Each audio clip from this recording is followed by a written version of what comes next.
It's never too early to plant the seed, to share the tradition, and instill a sense of pride in your HBCU with your little ones. HBCU Pride and Joy Children's Boutique helps you share your school spirit with a wide selection of adorable kids apparel and accessories officially licensed from your favorite HBCU. Visit hbcupridejoy.com and follow us on all social media at HBCU Pride Joy on Facebook and Twitter.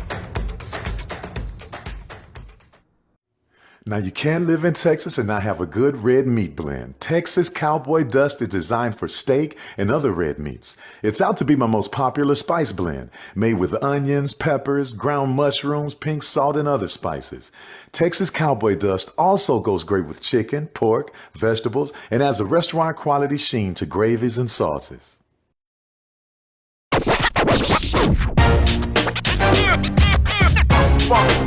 It's like a loop machine. All around town, people trying to get down. Vanilla smoked sea salt seasoning is for seafood. The tarragon and fennel bring out the natural sweetness in seafood. I also use it in rice dishes, on yams, asparagus, blueberry pancakes, and believe it or not, chocolate chip cookies. Vanilla smoked sea salt adds a salty and savory component to sweet dishes that create a symphony for the tongue. Sugar Chateau Desserts is a specialty bakery located in the Charlotte, North Carolina metro area. We will create delicious and one-of-a-kind treats for any occasion. Sugar Chateau is currently shipping cakes in a jar, offering a variety of different flavors in a single-serve container that can help you celebrate in accordance with social distancing. Place your orders today by calling 803-526-7895 or visiting sugarchateaudesserts.com. True Black Essentials is a retail opportunity to bring Black businesses under one roof, where every product on every shelf in every aisle will be Black owned and Black produced by people all over the world. Statistics show that the $1.3 trillion of spending power that we have as Black people can easily be turned into each Black person having $2 billion if we were to shop Black for 2 years. So True Black Essentials will launch an e-commerce store on November 1st, 2020, but we will open up brick and mortar stores in Atlanta, New Orleans, Charlotte, Houston, and Jacksonville, with the very first store opening in Atlanta, June 19, 2021.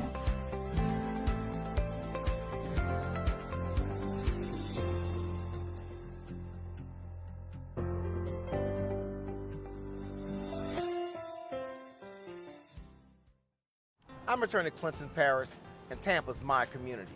I grew up here, went to school here, and my wife and I make our home here. What makes Tampa special are its people. So when I represent someone injured in my community, it's personal. Call my office and speak to a real lawyer and not some referral service. I will fight the insurance companies to get the settlement that you deserve. At the law office of Clinton Paris, we take the pain out of being heard. This is Ryan Fulford. YT Productions.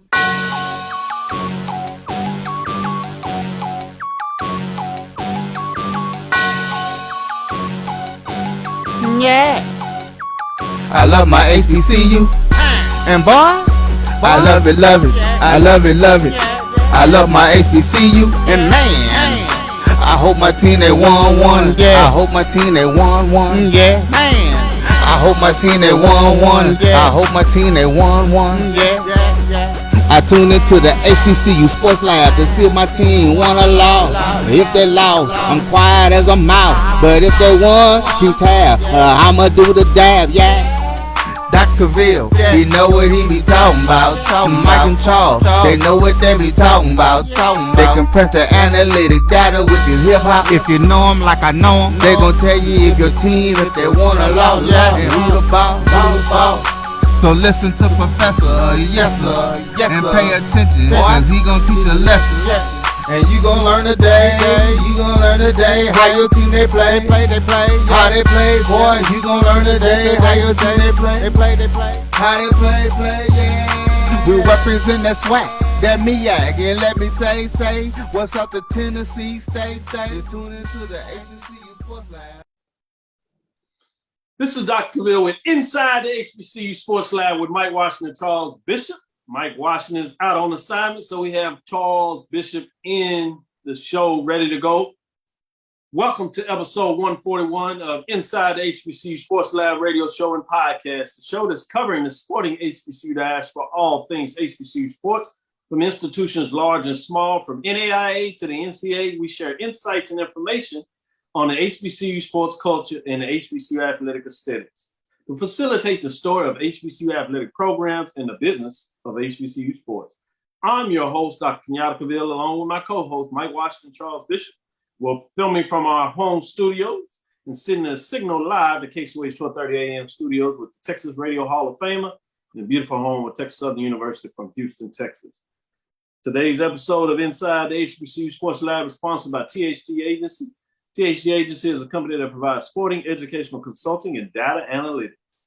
With that, Charles, let's get it out in the air in front of it. You are one of the best in the business. Get in front of what goes on. We had a chance to talk a little bit about it. And man, how you doing? I tell you what, Sunday, that was a good punch. Well, they had to revive me. They had to revive me, Dr. Cavil. That was a tough one, but you know, at the end of the day, you tip your cap. You tip your cap to the Southern baseball team to come from the losers bracket. Come from the losers bracket and come all the way through, and to get that heart-stopping win. I tell you what, you just take your hats off to them. They got it done. They got it done on the biggest of stages. So all you can do is salute Southern Jaguar baseball team. Chris Crenshaw, you guys did a great job in terms of getting the win. No doubt about it. I'm gonna shout out to Mogul Threads in terms of what Thomas White Jr. in terms of what he got going on. Big time fan. Even put his sponsorship on the softball dugout for Southern University. Obviously, Carlos Brown. We were going back and forth in terms of texting each other on it. So I wanted to give him a shout out in terms of what goes on. Black College Experience, shout out. And to some other ones out there, obviously, in terms of Mo Williams. And they were all classy in terms of the way that they won in general in terms of how they communicated with folks. So at least from what I saw directly, I don't know. It was a few who were class. In terms but of, no, I'm talking about the ones I basically named. I ain't talking about. Oh yeah. Definitely. They tag you as if you didn't watch the game and know the score. It was crazy. Right. But to your credit, as we get into this a little more, in regards to that, is you called it instantly. I thought they were going to rule it the ground rule double. At first, obviously, I thought he caught it. And then I have to give a lot of credit to the broadcast in terms of how they explain. The real credit goes to SWAC office, Dr. Charles McCullough, in terms of what he got going on there. A lot of good things in terms of how they broke that down was fascinating in terms of what went on there. So just wanted to kind of give a shout out a little bit in terms of what they got done. Just looking at those frameworks. I also wanted to shout out Dr. Jason Cavil. Mm-hmm. He was the one that asked Charles and said, "Hey man, we're putting in the investment to make sure the kids get a great experience about this." You heard Charles give direct credit in terms of him being able to kind of finalize or initiate the framework of getting the game moved from Jackson to Madison. And all the coaches, the players said it was really a great experience. The fans that were able to get there. Talked about the environment of playing in such a nice stadium in terms of what they looked like, baseball field, state of art. And so he pushed and said that there needed to be instant replay because they had the access to it, cost a little more to do it. And boy, I tell you, imagine went down if they didn't have a replay to really decide that, because I think if they didn't have it, they probably would have called it the ground rule double.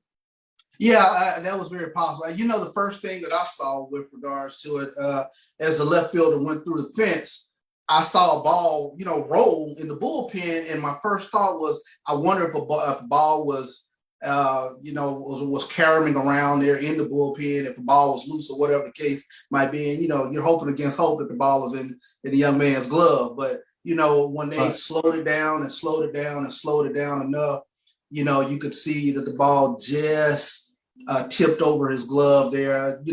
Tremendous play. But, as you give credit to Southern. They were able to get a runner on. They were able to get 2 runners on. And then of all the things, a 3-run shot, But, Dr. Cavil, I go back to when the score was 6-3 and Nicole Galatas was dealing. I mean, he was pounding the strike zone.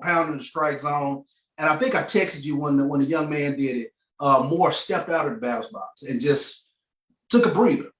And I thought that was so key just to get Galatas out of the rhythm that he was in. And when you talk about it, I mean, he was just in a rhythm. And sometimes when a pitcher's in a rhythm like that, not only is he pounding the strike zone, pounding the corners, but, the umpire gets on autopilot too. And everything becomes a strike. So, the young man stepped out and sure enough, he hits the home run in the 8th inning and make it 6-4 just to give Southern an opportunity in the top of the 9th to come up with a rally. But I thought, just the nuance of the game, that was so key just to kind of break Galatas out of a rhythm because, for I think 7 in a row, he was just dealing. I mean, he was doing his hesitation pitches, he's quick pitching, but, he had the ball rolling on the corners, Oh, you said it instantly. I was like, what are you talking about? I realized, he stepped out, and then sure enough, right after that, they were able to finally catch up with him. I think some people question on whether you bring in a reliever. I think if you are a baseball guy, that's the call. I mean, this is the pitcher of the year, closer of the year, right? Yeah. You gave your middle reliever that you said was just humming. It was quick, but he got the hit. So you see if he can go once of that. You go to your closer. I think that's the baseball play to make, and he just didn't have it. I mean, just like you start one of those days, if you really look at it, the fact that the middle bullpen, which is some of the things people have questioned about Jackson State, they're the reason that they were in the game because the starter, which was the pitcher of the year, right? Yeah, just didn't have it. Now he was a bulldog. He fought through it in terms of keeping them in the game. But you saw them struggling. He was struggling in terms of getting out of those innings. It was amazing to me that he was able to be in that second inning where he only just gave up three runs there in terms of the early part of it where Jackson State fought right back and got back into it. But kudos to Alabama State in terms of what they did with the game summary. I got into my analytics for baseball, man. I had the summary, individual team stats, leaders. You can go to my Instagram site and I put some of that up there and I could get all inside numbers, who was coming up, how they were playing during the tournament. Overall statistics was there. Man, it was just big time. I was excited about it. Before we go to maybe some other directions, see if there's something else that you want to discuss. Obviously, there's a lot of big news out there. And we'll give a shout out to those that come into the lab and checking us out today in terms of that. RB Parker's in the house. Shout out to him in terms of calling some great play-by-play in terms of SWAC tournament previous to the championship game. Did a wonderful job in terms of his style is extremely entertaining, keeps you laughing in a lot of ways. In terms of that, Charles Edmond is really good in terms of his color. And so I was excited at what SWAC did in terms of putting those games on YouTube. You see the reflection of those numbers. They were off the chart in terms of that. So you could tell how people take SWAC baseball seriously when I'm compared to the MEAC.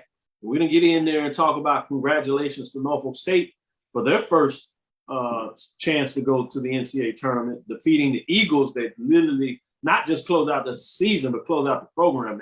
You're talking about gut punch because that went into the 11th inning. 3 times in that game, they looked like they had the lead that Norfolk State came back and tied and eventually won in the 11th inning. So that was another heartbreak. But I could only watch that on the stats ticker, giving updates to you all, which was very different when you got to watch it visually all turn on and build up. And I have some numbers for you there. I know there were some questions in terms of attendance on it, but I did and wanted to get some facts to bring that to some people in terms of that. You had an average. This is what they average in the thing, 500 a day. But a lot of people don't realize that the stadium's so big and you have an overlay. A lot of people are sitting higher to get out of the sun. Sure. So in terms of the camera angle shooting behind the picture, you didn't have a lot of people in the lower section, so it looked empty. But which was right on par the average that they had when they were previously in New Orleans. Sunday's championship game had 2,000 fans, which I told a lot of people that I thought Southern and Jaguar fans were going to make their way there, and they did. And so as they did that, that was more fans than you could have put in a Sunday game played in the stadium in New Orleans. So you wouldn't have been able to get all those fans in. So those are some I wanted to talk about what was going on there that I thought people would have some interest in. Any other thoughts that you had on that facility or anything like that? Yeah, I mean, I thought it was a great tournament, and to be able to watch the tournament, I think that, like you mentioned, that was huge. I was following the MEAC tournament, like you said, via the stat tracker, but I was able to watch the SWAC tournament, so I thought, that was big. But to your point, with regards to the Jackson State Southern game, from a baseball perspective, I thought it was the right move. You go back to the top of the ninth inning, Galatas gives up the single, and you go to your stopper, you go to Davila. And I've seen him this past season get out of a bases loaded jam, I believe, with Louisiana Monroe, where he was able to get the save. He was a saves leader for Jackson State. It's just one of those things that happened. I know there were some fans pretty frustrated and they were asking why, but I thought from a managerial standpoint, it was the right move to make. Sometimes the reliever, you hope he comes out there with the water hose, but sometimes they come out there with the gas can. And they just can't put the fire out. So, that's what happened in this case. And like I said, I continue to tip my cap to Southern because they showed championship mettle. They showed the pedigree of a championship program. So, and they got it done when it had to get done. Yeah, I call it the heart. You heard the heart of the champions. I'm part of that phrase and added to it. I say the heart and soul because you're in the SWAC. You got to have a little bit of soul to get these championships in the SWAC. Oh, yeah. So many people are fighting for it in different ways. So I call it the heart and soul of champion. One last thing I'll talk about this before we move forward is you had some of those game views. You had over 7,400 people watch one of the games. You had another one that had 6,000 people watch the game. Wow. Had 5,100 watch another game. The only thing that stood up in terms of some of the top watch matches over this last couple of championship period was the SWAC outdoor track and field, which had right under 5,000, 4,966, I believe it was. And then you had another championship game that was 4,918. So you had 4 of the 5 games that were broadcast right at 5,000 people or more. So think about that in terms of the business side of what we look at and what we ask people to consider. That was big time. Just wanted to acknowledge that a little bit because I thought that was fascinating. With that said, are some other news out there that you want to get in and potentially discuss that you think the listeners would be interested in? Well, I thought this was huge news that happened the weekend of the SWAC baseball tournament. I almost kind of went under the radar, but the fact that you had 3 HBCU athletic directors, they resigned over the weekend, stalwarts. You're talking about Jennifer Lynn Williams at Alabama State in terms of what she was able to do at Alabama State with all the championships Alabama State has had there. You had Jason Horn, he resigned at Xavier. And then you also had the great Lynn Thompson. He's leaving Bethune-Cookman at the end of June. So I thought those were significant moves that happened in the HBCU universe over the weekend. Yeah, they certainly were significant. Let's talk a little bit more about that. I mean, and it was intriguing because you saw a lot of different people. The 3 of them in regards to different stages, different types of programs. One out of the MEAC coming into the SWAC, one in the SWAC, had multiple all SWAC trophy programs. Won quite a bit in the SWAC in terms of when you say all sports, except for the big ones in terms of basketball, football, and side for basketball to some degree in terms of the women as well. So I thought that was intriguing. Bethune-Cookman, 30 plus years. Lynn Thompson, what he was able to do. Solid. Kudos, another tip of the hat, what he was able to do. And then I think it was fascinating when you talk about Xavier. As you talk about that move there, this is after similar to Bethune-Cookman. Two of the athletic directors are leaving after they transition their athletic program out of one conference into another conference. Obviously, Bethune-Cookman University going and leaving the MEAC, going into the SWAC. And then you have the Xavier program leaving the Gold Coast Athletic Conference, moving into the Red River Athletic Conference, one at the NCAA Division I level, the other at the NAIA level. So talk about that a little bit. And then obviously Jennifer is making a move, and Basketball USA that came out today, courtesy of what I was hearing in a lot of ways, and that was confirmed. So just in that framing, what are your thoughts in terms of athletic directors leaving programs after they make big moves and announcements? Any concern or any framing of how that could be challenging to the new individual coming in? Well, I think the first thing is challenging is they're huge shoes to fill. When you talk about Lynn Thompson being at Bethune-Cookman for 30 plus years and the sort of program that they built over at Bethune-Cookman, you're talking about championship level football teams, baseball teams, things of that nature. And then the transitioning from the MEAC to the SWAC. I think, there's going to be, some potential growing pains in terms of whatever happens in that regards. And same thing with Jason Horn at Xavier, going from their conference to Red River. So I think those are going to be some huge shoes to fill, and you're going to have some. I think what you're starting to see is you're going to have some tremendous candidates that are out there in terms of bringing a lot of assets to these jobs in terms of various backgrounds and things of that nature. We've seen, Howard's athletic director come from a completely different framework in terms of working at HBO before he came to Howard. So, and so I'm always kind of curious to see what type of candidates will become, will show up on the scene in terms of these AD jobs. Yeah, I think it's going to be fascinating to see, who will be the next person up to lead those respective programs. All of them in really good positions, as we talked about in terms of the health of the program. So you're not necessarily getting a program that you have to take from a bottom, if you would, in terms of multiple sports and competitiveness and things of that nature. So these are, in my opinion, some prime jobs for various different reasons. Very much so. The fact that you essentially have, or two of them, it looks like individuals are moving to other opportunities tells you something about those positions. Even potentially with all three of them, people are having other opportunities to move on. So that tells you about the space. Going back to the tournament real quickly, I did want to get this out there. Shout out to Michael Ford. He talks about why not have the tournament in Mobile permanently. So I'm not sure if he's talking about Madison or actually wants to go Mobile. The biggest thing I'll talk about that is when you think about your decision to have a tournament, it's a mutual framework in a lot of ways. And that is for the SWAC office, the coaches are involved. You have the facility. Remember that this game was going to be played in Jackson, but there were some updates to the facility that were supposed to be made that the SWAC agreed with that, in my understanding, the coaches pointed out were not done. And so at that point, that's when the conference office decided to pick up and move the tournament, and it happened to find a facility that worked. My understanding that the city of Madison went in and supported this and wants to look about bringing it back. And so that's a great incentive. They probably will take it out to bids. So that's what you do in this process when you talk about tournaments. You have the conference office in partnership with the coaches, and they talk about locations they want, things that they want to have in the tournament, number of teams, place, the top style of the tournament they want, whether it's double elimination all the way through or not.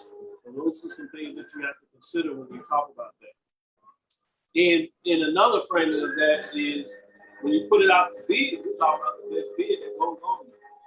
So that's some business components that people need to keep in mind when you talk about why not just go somewhere. You could do that, but if you just go somewhere and they're not interested in bidding, you're going to pay the full freight of putting your game there, and you won't have any conference in America that really does that framework. They always want a relationship between the city, the sports authority, if they have that kind of, also the council, city council in a lot of ways, they partner up and show that they have an interest in the tournament being there.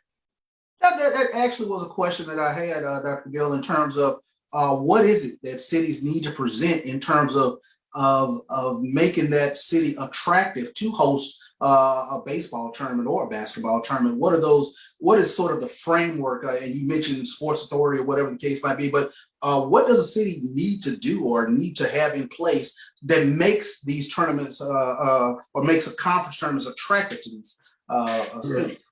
I'm glad that you brought that up because Michael Ford made sure that he was clear that he was saying move it to Mobile. And so when you talk about that is you put off what you call a FRP, a request for bids. So you put up on these different sites and cities look for these things.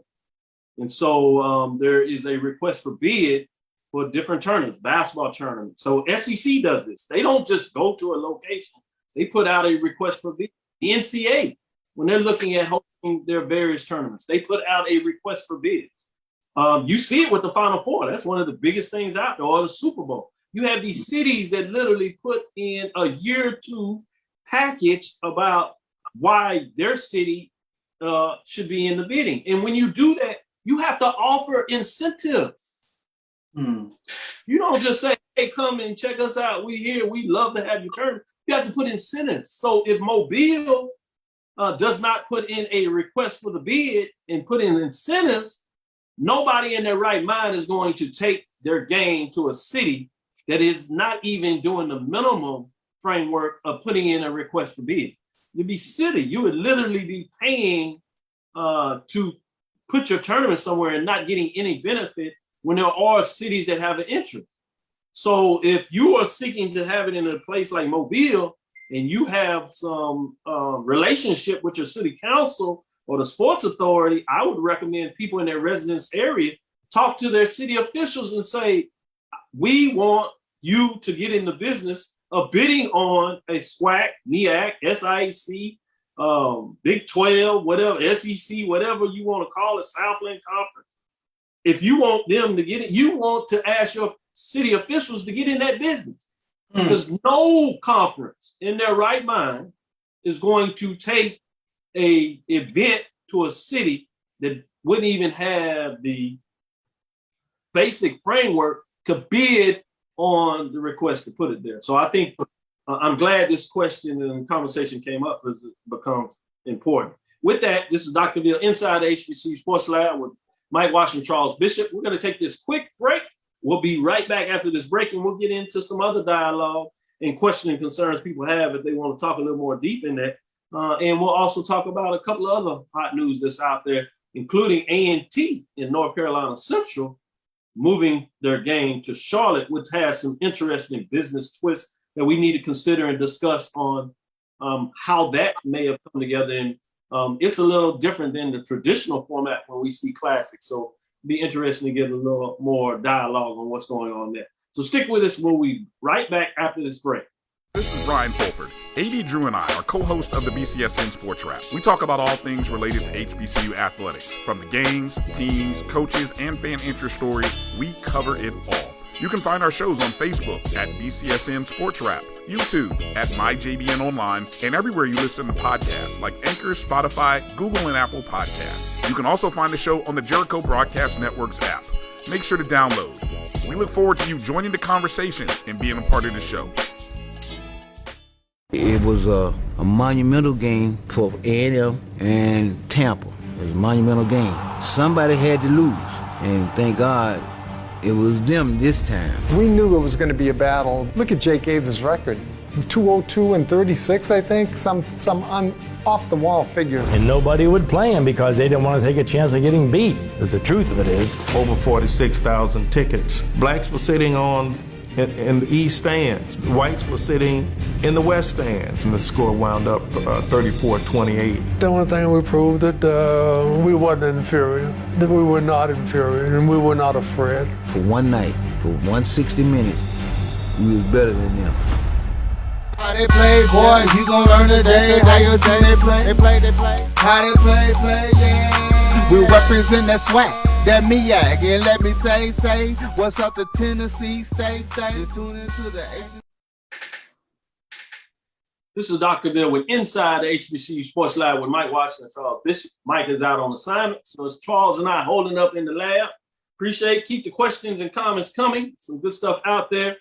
I know before we went into break, we were going to talk about the move of North Carolina A&T, the Aggies, the North Carolina Centrals, the Eagles, moving their game from home and home to Charlotte, or maybe not so fast. It looks like they're doing that. And so with that being said, we'll get into it a little bit on that dialogue. Is anything else that you wanted to bring out before we took a deeper dive in?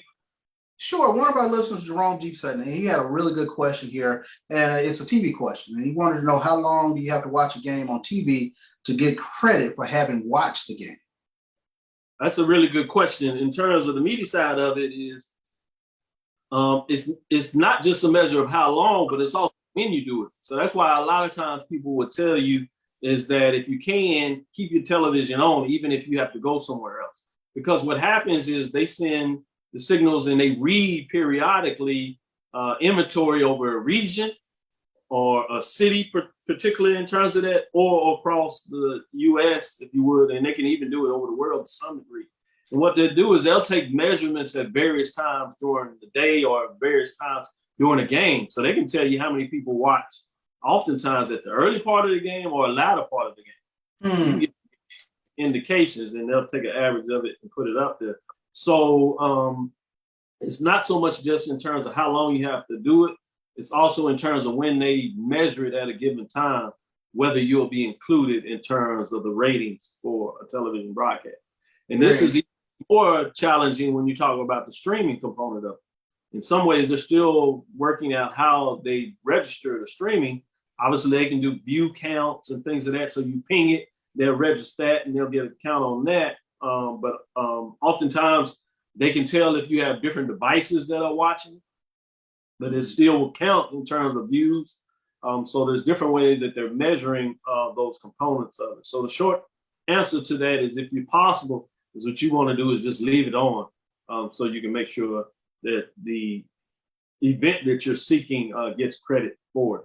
And so those are some things that you consider with the television side of it. Even the podcast that you're watching, I'll leave that on too. Exactly.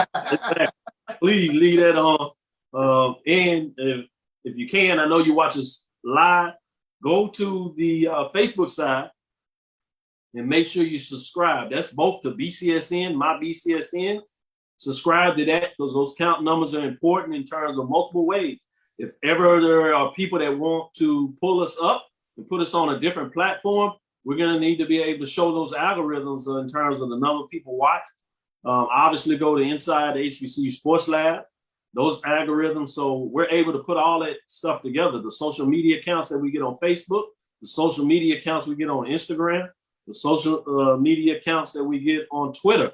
All those are important when folks are trying to measure the financial side and worth of your show.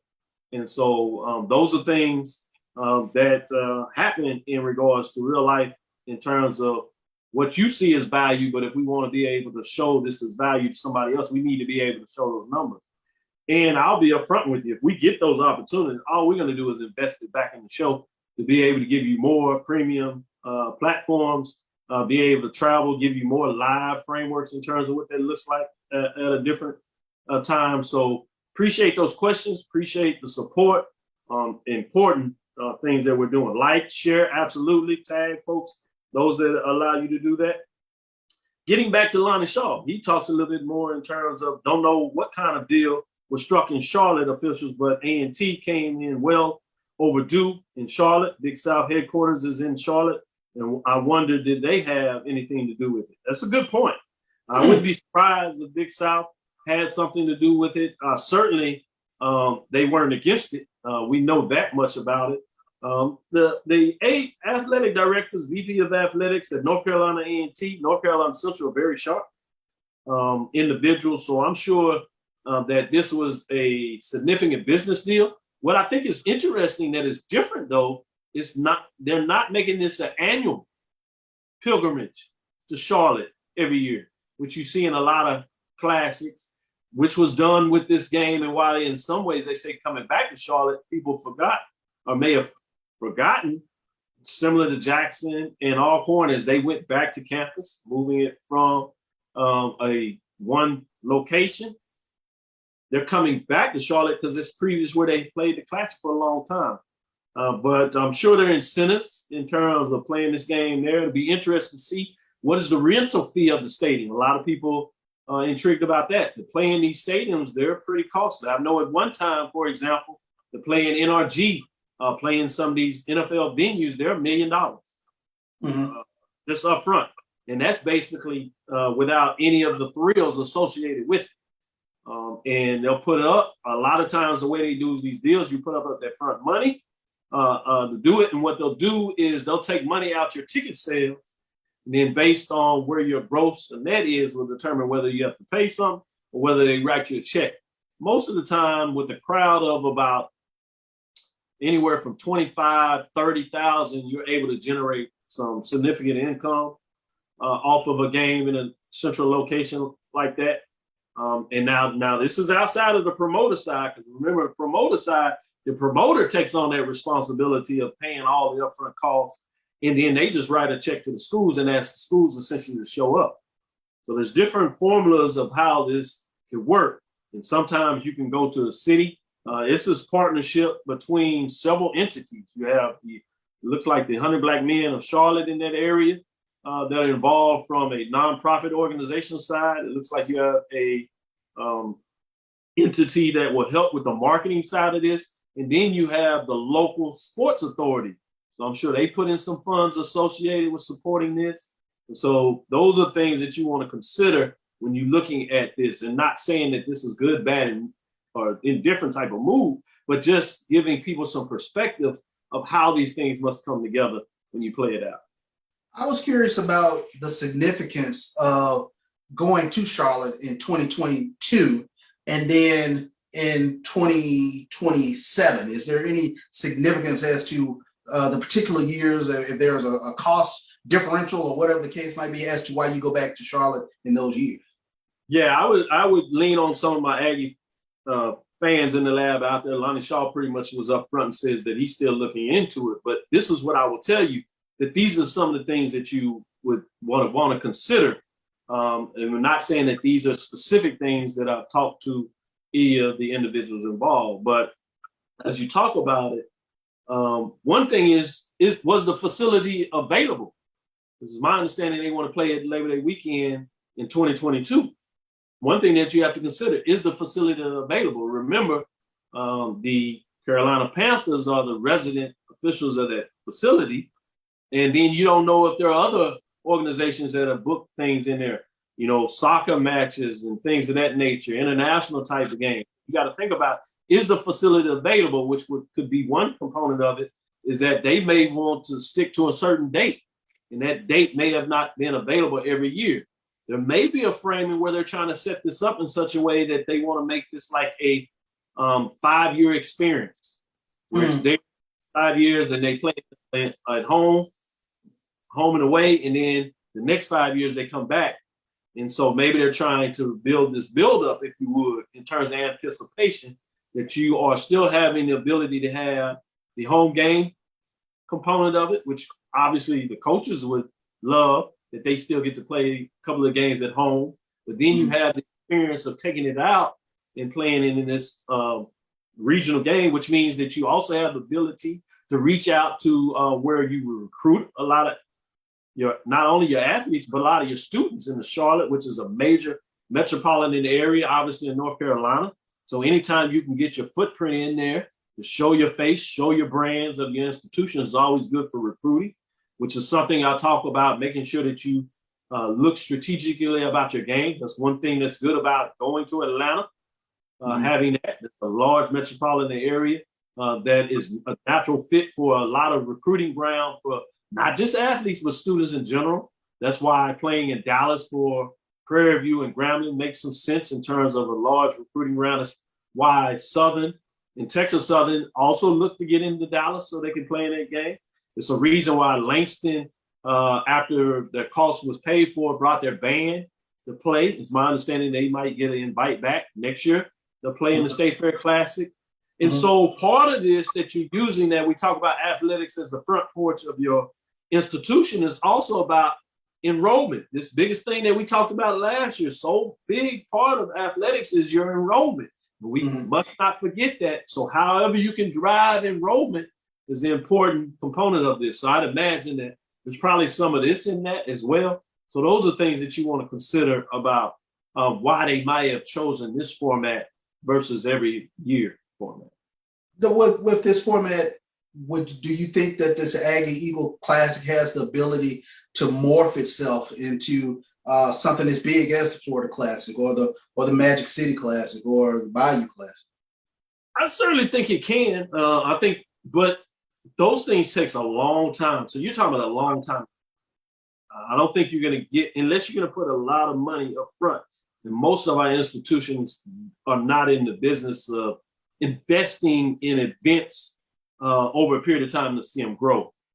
They'll do it periodically, if you would, but periodically, I'm saying, but it's like the Southern Heritage Classic. Think about how long it took for that to grow. Sure. Into the tradition it is.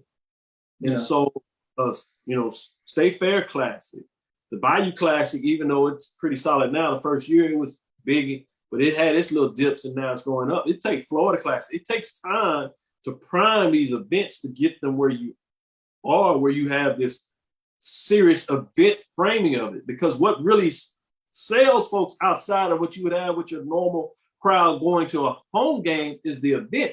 So you're trying to bring more ancillary people that traditionally probably would not go to this game if it was on campus. So you're trying to add on to that. And to do that, you must turn it into an event. Now, I know some of the purists out there in terms of fans of just the game in itself, or just the bands, to some degree, may have some concern about that. But if you really think about it, while we celebrate some of these bigger programs or even professional entities, what they have done to really get is what they seek is to build their brand out. I told you a couple of weeks ago about marketing and getting people up the escalator, right? And marketing, which is about saying a set thing, and then you can create an event atmosphere around it to move them up that escalator. And all you're doing is you're getting fans that traditionally wouldn't watch it to watch it. Football, if you want to talk about the NFL, it's not the biggest beast out there because everybody's just football fans. They've turned Sunday and other days of the week, in particular the Super Bowl, if you really want to focus on it, they've turned it into a major event. Sure. It's not the game. The game just makes it like anything else. It's everything surrounding it. But the problem is you have to have the investment, not just the foresight. A lot of our athletic directors, presidents, chancellors, VPs of athletics have the foresight. But the problem is do you have the revenue up front to invest in it to get it where it needs to go? And that's the problem, or the challenge you have, is about really understanding where do you get your investment money to do that, to take the chance to really create these events around these games. And that just takes a period of time. So those are things that you really need to consider when you go into the business of it like that. Yeah, no doubt about it. Very fair, very fascinating subject matter, and a lot of great questions in here in terms of looking at this Aggie Eagle Classic. Yeah, good. Pull them out. You got a question, somebody you want to pull out that you saw? Well, Stephen Miller saying they should partner with ESPN events and get these games on one of the ESPN networks. So I thought, that's a great point. And I think ESPN is totally doing that. In terms of that, you got that with the Tuskegee Classic that they talked about, right? That's going to feature Tuskegee crowd. In terms of them getting into business, or what is Tuskegee, Auburn State, I believe it is actually. But you got to understand, there's one side of that about getting ESPN events involved, but then when they do it, they take over everything, and they have a lot of things that they want to see done. So you got to be prepared for that. So we got some fans that like the idea of ESPN events and like the idea of ESPN, but you have some fans do not like the intrusiveness of ESPN. So it's a give and take about what that looks like. But that is an option to sell it to an event. So if you think about ESPN events is the promotion side. It's simply a promoter. It's the promotion side of ESPN. But it's a brilliant move by ESPN to create ESPN events, because that's what ESPN is looking for, right? They're looking for immigrants. They're looking for it. So sometimes you go and create your own inventory. You don't always have to go buy it from the NBA or, purchase it from the SEC, purchase it from the SWAC. You go and create it yourself, which is essentially what the MEAC SWAC Challenge was, essentially what the celebration was. They created an event that they believed a lot of people would have interest in, and then you market towards that event. So great point in terms of that being an option in terms of what that looks like, particular event at that level. And as I see ESPN probably getting more into the HBCU business than they are, I can see that as a viable option when you think about it. Sure thing. Go ahead. No, I tell you, I mean, so much other news to get into, and getting inbox here to make sure that you mentioned about Alabama A&M getting Richards. They received, they were able to get into the transfer portal, and a former LSU receiver, he'll be joining Alabama A&M. So I think that was a huge get for Alabama A&M. D. Anderson, he will be transferring to Alabama A&M. You got Quincy Case coming over from Jackson State to Alabama A&M. So, the Bulldogs, they're right in the business of staying at the top of the SWAC East, if you will. Well, I think that's the same thing that we talked about earlier with Southern, tipping our caps.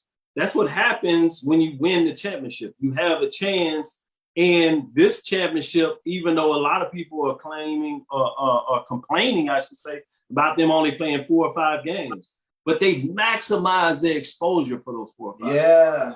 They were on ESPN2, ESPN in those games in terms of what they were able to do. They showed out really well. They ultimately won a championship. So this is an indication that I tried to explain to folks, is that you got to understand of moving away from just being competitive on the field. That's one phase of it. But the other phase of it is understanding the marketing and the branding of the opportunities you get in these spaces. So they maximize this opportunity, because some teams are losing players out of the portal. Alcorn State were not playing, and you never know how much of that were parts of that indication. It's my understanding Prairie View has lost some players in the portal. What does all this mean? There's a transaction, so there's the good, bad, and indifferent, but you got to understand that when you have your opportunity, you got to maximize it and make the most of it. And that's what Alabama A&M is doing in regards to what's going on now. And so that's going to be fascinating. You see FAMU, they've been able to find a way to strategize, even though they're not playing, by keeping their brand out there in terms of engaging their alumni, talking about this move to the SWAC. They've been very upfront, doing different fundraising activities all over social media platforms. The coach has been engaged on social media platforms. So even though they didn't play, you did not lose that much space about them being out in terms of the dialogue. They even created the conversation about the recruiting between Jackson State and FAMU, recruiting between Jackson State and Alabama A&M. If you think about that, that's the things that kind of fester at the Power 5 schools level. So you're getting into that play where I talked about earlier, is the interchange about the dialogue between these programs is extremely important, and people didn't quite listen to understanding what I was talking about. It's not just so much about Dion, it's about the profile of what Dion helps take place at Jackson State and how that higher profile synergy across different programs play. And if you think about, those two coaches are very engaging coaches on the social media platform. That's a question. That is a multiplier effect in terms of what we're talking about here. That's a question I want to ask, because, and you get this a lot, especially football players who played in the 80s, 90s, too much social media, too much. Are we at a place now where coaches have to be actively engaged on social media? I think it's going to be challenging not to be engaged, or at least having somebody on your staff that is really good at it. I'm not sure how you can sustain yourself in the marketplace without doing it. Obviously, you can just win. Winning is a cure-all in just about anything. So if you can find a way to win above all, but the question is part of winning is getting talent. So how are you going to get that talent? And so there are so many multiple variables, but yes, I believe fundamentally you have to find a way to be engaged on the social media platform. I think there's also a need to be engaged, whether it's on radio, coming on shows like this to staying engaged. Look how much output that Alabama A&M coach Maynard was able to do about saying certain things in the media space, coming on. And this is something that he, in my opinion, calculated when we talked to him. You know, he had a busy schedule, but he made time when there was an opportunity and access to get on a media platform that he believed had his fans out there. And these things are going viral literally all over the world. And so that puts him out front and center when he does that. And so those are the things that you got to understand that are extremely important when you have those opportunities to do that in some ways. So that's the fascinating things about what's going on here in so many different ways.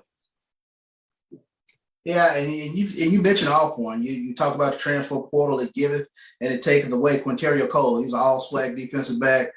He's going now to Louisville. So, you know, and that was a great article, ESPN this past week about the transfer portal and the coaches' interaction within the transfer portal. So it's going to be very interesting as we move forward here with regards to players now having the ability to take more control of the right situation that works best for them. No doubt about it. This is Dr. Bill inside the HBCU Sports Lab. We're going to take a quick break, and we'll be right back out of this break. As we come out of this, we'll touch a little bit more about that transfer portal. ESPN had an article on there with the coaches complaining, but I want to tell you how they were complaining because it will be a little different than maybe you thought about, which Carlos Brown will tell you in this group that we text in to give updates and ideas and stay on top of things. I told them from the very bottom when so many people were digging on the players, I said, that's not really your problem. And you don't even realize your problem is staring you right in the face. Stick with us. And that problem is when we come back outside of this break. Have you had your Earthblend coffee today? At Earthblend Coffee, we take pride in offering you the very best of beans across the world, blended and roasted to perfection, giving you superior quality and satisfying and flavorful taste. Experience the world in one cup with Earthblend Coffee.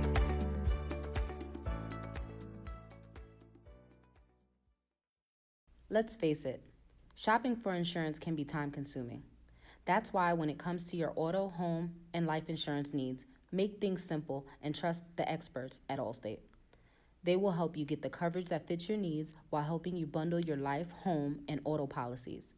Bundling saves you money, sure, but it also saves you time, so you can enjoy the things that matter most even more.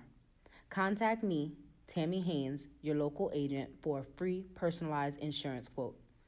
Allstate, are you in good hands? How they play, boy, you gon' learn today. How your team they play. How they play, yeah. We represent that SWAC, that MEAC, and let me say, what's up to Tennessee, stay.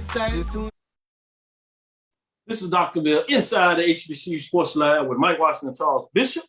As we come with the final phase of our show, wanted to get back into that article that I teased about, and I see some people did get a chance to check it out. And yes, the term they used was coaches poaching players. And I told a lot of people, everybody is always talking about these players and their rights and what they should and should not do and all these things. You'll be surprised at how many of these coaches out here recruiting players from other teams. And so sometimes when you point that finger, it's three coming right back at you. And that's one of the, and so if people hadn't seen by now, I'm all advocate for players. Whether at the professional level, college level, I don't care, pee-wee level, whatever, amateur level. Because my thing is so many people are making their money off of these players, right? Correct. And we turn a blind eye to that. And we act like all these folks that are making the money are good people. And all of them are not necessarily good people. So we've seen horror stories, and while we have, in a lot of ways, lionized coaches, and many of them were great to their right. But the day of all of them being great, if there ever was such a thing, to me is long gone. And so I thought it was fascinating. And the second part of it, they did talk about players empowering themselves and how players are recruiting other players. And they tried to put it on LeBron James, and I thought that was intriguing, always jumping on his back. But players have recruited players since you can remember. Of course. And so that wasn't anything LeBron should get any additional credit for, even though I understand why people did it, because he did it in the most broad sense of the way. And even if that was the case, I don't have a problem with that. I think this is your one opportunity that you have to participate in a sport. And so if you want to go enjoy it with a friend, a high school friend or whatever, I think it's great. The biggest thing is make sure that you are understanding what you're getting into in terms of the institution you're going to, that it has the academic programs that you're looking at. Does it have opportunities post graduation that set you up for success? And does it have a culture that you can be comfortable with, that the day that you have to step off a field, that you can still survive in such a way that you'll be happy? Those are things that I tell people to think about. Now, obviously, the financial disposition of earning a scholarship, whether it's academic or athletic, I think is certainly a benefit, and you need to consider all those things. Why do you think fans, for lack of better words, they lionize the athlete for using their platform, or not using their platform, but having the ability to move around? Whether it's in the pros, you're talking about free agency. Now we're talking about players in the transfer portal. We're starting to see in high school now guys take off their senior year to prepare for college, and that has been a hot topic as well in terms of those 4 or 5-star athletes at least utilizing their ability to take control of themselves. Man, I think that's a great dialogue when we get into it. It goes back to the fact, for the longest time, we have really lionized coaches. We've made coaches gods in so many ways. We've marketed coaches to be the end all and be all. So for years in this society, we've suggested that coaches knew best. They had all the answers and they had all the good intentions. And so if you of that framework, or you have been told that for so many years, it's hard to believe that a player could be good if they're not listening or doing directly what the coach says. And so that's part and parcel. And over the years, if you look at the NFL that has done such a brand component of marketing, one of the ways they were able to market was not just insinuating what's going on with the positive of their teams, but also they've done some negative framework too about belittling players in such a way of taking away their power, which depresses their financial disposition in such a way that it helps the organization make more money. So this goes in a lot of ways is the platform of capitalism that talks about someone has to win, and for someone to win, someone has to lose. So that's kind of the way that we've seen society, both on the field, literally in terms of wins and losses, to off the field in a lot of ways in terms of who should get it and who shouldn't, who should take it in a lot of ways is what you get. And that's the framing, what goes on here. So as you look at that, it gets us into this component that I also wanted to talk about, that the SWAC game, since MEAC championship was completed on Sunday, baseball championship, with Norfolk defeating North Carolina Central, ending of the season there. And kudos again to Norfolk State getting it done in the 11th inning on a walk-off. That was just crazy to see the pictures after the fact. Kudos to that program. It'll be fascinating to see how that may propel Norfolk State moving forward if MEAC is able to continue with baseball over the next 2 or 3 years, as they are seeing some of the teams leave, whether it's to another conference or a program shutting down. So those are some things there. Obviously, you had Alabama State and Morgan State. They lose respectively in the regionals. Alabama State lost to Troy in terms of wrapping up in their last game, double elimination. So 2 losses there in terms of what that looks like. And then Morgan State losing their last game in terms of Texas A&M as they come out of that region. But one thing that was fascinating in terms of what you've seen take place in the MEAC, that was the closing of 50-year anniversary. That is the last athletic event from a conference office perspective. Obviously, we got track and field, and we'll get a chance to get in a little more of that on Thursday. We'll really get into a chance to talk about what A&T is doing and the magics that they are taking and the number of folks that they have qualified. We'll take a deeper dive on that Thursday. Credit to the Aggies. but I wanted to give them more time to really get in track and field. But the other reason I did that is in a lot of ways, most of the folks that are going to regionals are going as independent. Now, A&T has a slight different approach because they have so many folks going that they're going to be in running for a team championship in some ways. So that's going to be fascinating to see if they can get that done. But generally speaking, at HBCUs, you start seeing the individuals. So in terms of the conference office putting the tournament together, that was the last one. And so it booked in 50 years for the MEAC and booked in 100 years for the SWAC. So think about how 100 years ended with two of the biggest rivals in the conference playing it up for a championship to close out literally the 100-year chapters as we go into 101 with the expansion era from 1920 to 2020. I thought that was really framed in my mind in so many different ways. And I was like, wow, what a way to end 100 years of history to catapult us into 101 or end 50 years of history for the MEAC into 51. So that was fascinating. So I kind of wanted to get your thoughts on me framing it that way that I'm not sure I've heard anybody else really put out there. Yeah, I guess I did not think about that being the final event of the 100th year of the Southwestern Athletic Conference, or the same with regards to the 50th year of the Mid-Eastern Athletic Conference. But, you know, in both regards, what a 50 years for the MEAC and what 100 years for the SWAC. I mean, for me, for growing up within the footprint of Southwestern Athletic Conference, so many great memories, whether you're talking about football, basketball, track, softball, whatever the case might be. So much of my childhood through adulthood has been focused in on this conference and the players around it. So that's fascinating that you put it in that framework that closes out a 100-year chapter of the Southwestern Athletic Conference. And I can't wait to 101. That's going to be my hashtag 101. And I'll put one out to hashtag 51. But yeah, 101 is going to be fascinating to see what's going on. Now, I did want to point this out, and we talked about this a little bit with our last guest last Thursday. Southern University head coach Robert Bob Lee has been selected and inducted into the National College Baseball Hall of Fame. We can't celebrate that enough, although we talked about it last week. He won NAIA championship in 1959 with Lou Brock leading the way and a lot of other excellent players on their team. Lee's overall record was 172-35, an 83 winning percentage. Think about that, over 13 years in the Southwestern Athletic Conference.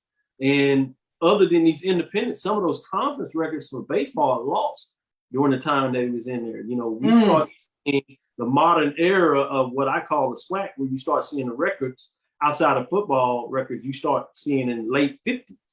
So a lot of these things culminated, hopefully by the record keepers at Southern University. But it looks like they did some good job. But following year in 1960, Lee again led Southern to the NAIA National Tournament and finished third. In 1961, he was named NAIA National Coach of the Year. And he was elected to the NAIA Hall of Fame in 1967. And so those are some fascinating things when you just talk about a legendary coach in terms of at a time that we don't necessarily focus on because we're modernized in so many different ways. But I wanted to close on that note. That'll do it for our show today. This is Dr. Cavil inside the HBCU Sports Lab with Mike Washington and Charles Bishop. I hope you enjoyed the hour with us today. Thank you for listening to Inside the HBCU Sports Lab. Make sure you share our podcast with your friends and colleagues. I am Dr. Kenyatta Cavil, the Dean of HBCU Sports, coming from inside the lab in the College of HBCU Sports with Mike Washington and Charles Bishop. We hope you enjoyed the interview as we just talked back and forth with each other in regards to some of the questions coming from our fans. Shout out to the lab, listeners out there giving us with all this great information out there. Shout out to Fred Whitty in football history. Make sure you go get the encyclopedia. One, support those that are going to write your history. And these are things that you need to get your hands on quickly, because I know a lot of y'all got the facts out there, but this is another way that you can make sure that you have those information. And you can shout up as we go on through the show. You can bring up some of these facts and figures as we're talking about some of the modern stuff. So go out there and check out Fred Whitty and get your hands on the football history encyclopedia, if you will. We hope you enjoyed the show. Again, we want to thank you for listening to Dr. Bill's Inside the HBCU Sports Lab with Mike Watson and Charles Bishop every Tuesday and Thursday right here at 6 o'clock Central Standard Time. Follow me, Dr. Kenyatta Cavil, on Twitter, Facebook, and Instagram, Inside the HBCU Sports Lab 1 on Twitter, Inside the HBCU Sports Lab on Facebook and YouTube. Make sure you subscribe, as we said earlier. Dream big and continue to move forward. We will talk with you soon. Of course, Charles. Lecture. Dismiss. YT Productions.